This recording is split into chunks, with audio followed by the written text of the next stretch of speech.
జై శ్రీరామ్ అందరికీ నమస్కారం. రామనామము రమ్యమైనది రామనామము. చరితం రఘునాథస్య శతకోటి ప్రవిస్తరం.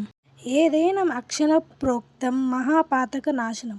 అంటే రామ అనే పేర్లు 1,00,000 కోటి రాస్తే ఒక్కొక్క అక్షరమే మహాపాతకాలను నాశనం చేస్తుందని స్వయంగా పరమశివుడే పార్వతీదేవికి చెప్పినట్లు భవిష్యతర పురాణంలో ఉమామహేశ్వర సంవాదంలో వివరించబడి ఉంది. రామకోటి రాయడం అనేది అనాది నుంచి మన దేశంలో ఒక ఆచారంగా ఉండేది. చాలామంది ఈ రామకోటిని పూర్వకాలం రాసి రామాలయంలో రామస్తంభాలకు కట్టి అక్కడ పొందుపరిచేవారు. రామకోటి రాయడం వల్ల కలిగే ఫలితాలేంటి? ఈ రామకోటిని రాయడం వల్ల మనకు కలిగే ప్రయోజనాలేంటి? అసలు ఎందుకు రాయాలి? ఎలా రాయాలి? అసలు ఎప్పుడు ప్రారంభించాలి? ఇవి గనక మీరు తెలుసుకుంటే కనుక ఎవ్వరు మిమ్మల్ని బలవంతం పెట్టక్కర్లేదు. ఈ రామనామ శక్తితోనే మీరు కూడా ఈ రామకోటి రాయడంలోనే భాగస్వాములు అవుతారు. మొదటిసారిగా నా ఛానల్ని చూసేవారు సబ్స్క్రైబ్ చేసుకోండి. మరి పక్కనే ఉన్న బెల్ ఐకాన్ను ఆన్ చేయండి. ముందుగా ఎవరైతే రామకోటి రాయాలనుకుంటున్నారో రామకోటి రాయడానికి సంబంధించిన పుస్తకాన్ని తెచ్చుకోవాలి. ఈ పుస్తకాలు పూజా స్టోర్లో కానీ, స్టేషనరీలో కానీ, లేకపోతే ఆన్లైన్లో కానీ దొరుకుతాయి. ముందుగా ఈ పుస్తకాన్ని ఒకటి తెచ్చుకోండి. మీరు రామకోటి రాసే పెన్నును కూడా సపరేట్గా పెట్టుకోవాలి. ఈ రామకోటి రాయడానికి తెచ్చుకున్న పుస్తకం మరియు పెన్నును కేవలం రామకోటి రాయడానికి మాత్రమే ఉపయోగించుకోవాలి.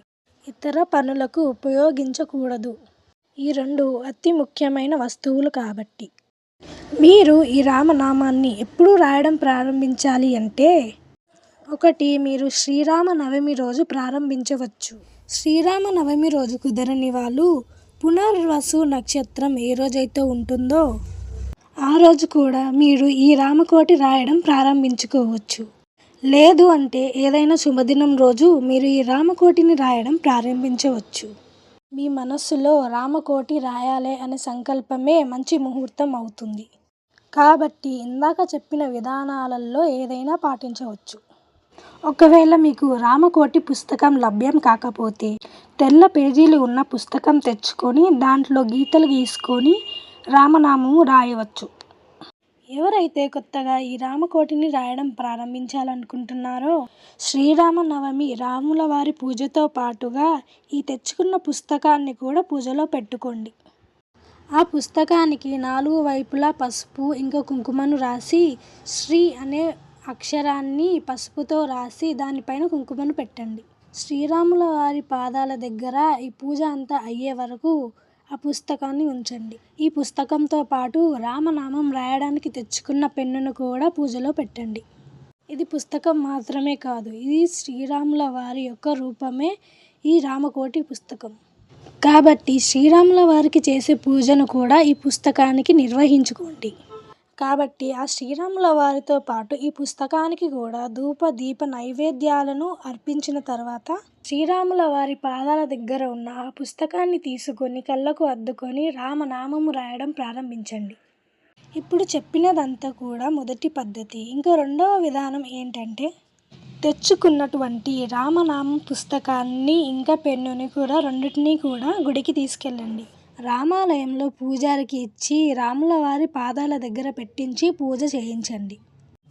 ఇంకా రామనామాన్ని అక్కడే ప్రారంభించి మీకు సాధ్యమైనంత రామనామాలను రాయండి.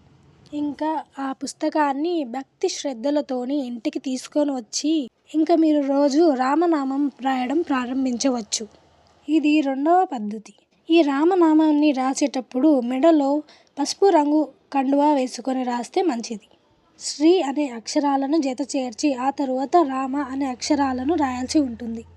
రామకోటి పుస్తకంలో ఎప్పుడూ కూడా శ్రీరామ అని అక్షరాలతో రాయాలి. ఉట్టి రామ అని రాయకూడదు. శ్రీ అంటే శ్రీరామ తల్లికి ప్రతీక.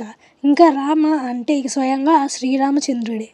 మనం చేతితో శ్రీరామ అని రాస్తున్నా మనసులో మాత్రం జయమంత్రాన్ని జపించాలి. శ్రీరామ జయ రామ జయ జయ రామ అంటూ జపించాలి. ఈ రామనామం రాయడం ప్రారంభించిన తర్వాత, రాయడం పూర్తయిన తరువాత మీరు ఒక పెట్టెలో కానీ లేదా పూజా మందిరంలో కానీ పుస్తకాన్ని భద్రపరుచుకోవాలి.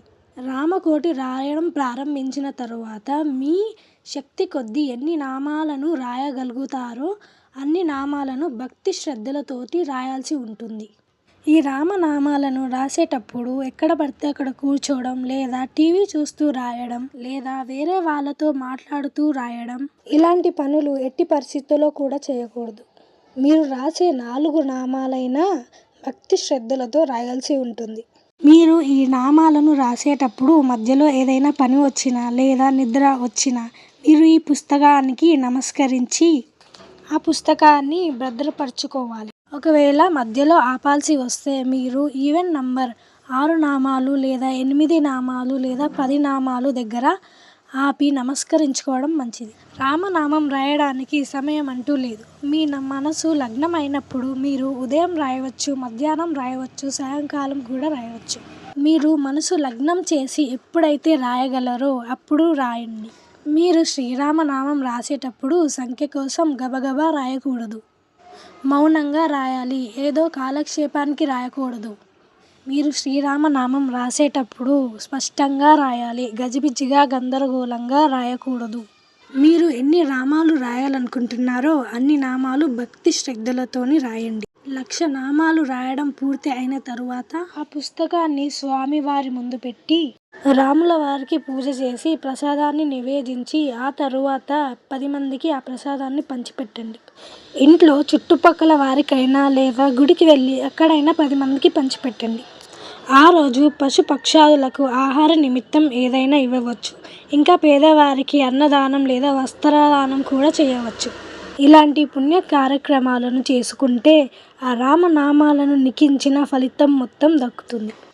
మీరు ఎన్ని నామాలను అయితే రాయాలని సంకల్పించుకున్నారో అన్ని నామాలను రాసిన తర్వాత మీరు ఆ పుస్తకాన్ని తీసుకెళ్ళి భద్రాచల రాములవారి ఆలయంలో ఇవ్వవచ్చు.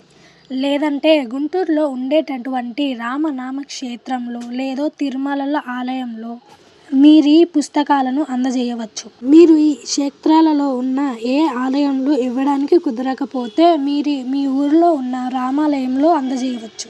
చాలా మటుకు క్షేత్రాలలో ఈ రాసినటువంటి ఆ పుస్తకాలకు పూజలు చేసి నదిలో నిమజ్జనం చేస్తారు. ఇదే విధంగా మీరు ఏ క్షేత్రాలలోనూ ఏ రామాలయంలోనూ పుస్తకాలు ఇవ్వడం కుదరకపోతే మీరు కూడా ఒక పసుపు గుడ్డలో పుస్తకాలను చుట్టి నదిలో నిమజ్జనం చేయవచ్చు. గంగా, గోదావరి, నర్మదా, కావేరి లాంటి పవిత్రమైన నదిలో నిమజ్జనం చేయవచ్చు. ఈ రామకోటిని ఎవరైనా రాయవచ్చా అంటే ఈ రామకోటిని ఎవరైనా రాయవచ్చండి. స్త్రీలు, పురుషులు, పిల్లలు, వృద్ధులు ఎవరైనా రాయవచ్చు. ఒకవేళ రామకోటి రాసేటప్పుడు మధ్యలో ప్రయాణం చేయాల్సి వస్తే రామనామాన్ని అక్కడితో ఆపేయాలా, లేదంటే ఆ పుస్తకాన్ని అక్కడికి తీసుకువెళ్ళి రాయవచ్చా? తప్పకుండా ఆ పుస్తకాన్ని మీతో పాటు ఆ ప్రదేశానికి తీసుకువెళ్ళి రాయవచ్చు. కానీ ఆ పుస్తకాన్ని ఎక్కడ పడితే అక్కడ ఏ వస్తువులతో కలిపితే ఆ వస్తువులతో తీసుకువెళ్ళకండి. రామకోటి రాయాలి అని సంకల్పించుకున్నాము, కానీ మధ్యలో ఏదో కారణం చేత అనారోగ్యాల వల్లనో లేదా కాలం చేయడం వల్లనో కొనసాగించడం కుదరలేదు. అక్కడతో ఆపేయవచ్చా? మధ్యలో ఆపడం కుదరదు. మీకు ఏదైనా కష్టం వచ్చినా, అనారోగ్యము వచ్చినా మళ్ళీ మనల్ని కాపాడేది ఆ రామనామం మాత్రమే. కాబట్టి మధ్యలో ఆపకుండా రామనామాన్ని రాసే ప్రయత్నం చేయండి.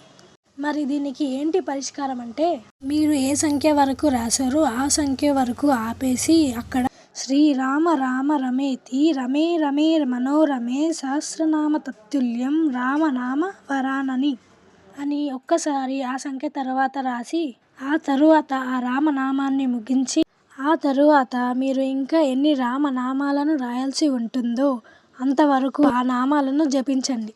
రామనామానికి రాయడం బదులు రామనామం జపించాల్సి ఉంటుంది.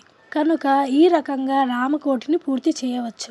ఇక మీకు కలిగిన ధర్మ సందేహాలన్నిటికీ జవాబు దొరికిందనుకుంటున్నాను.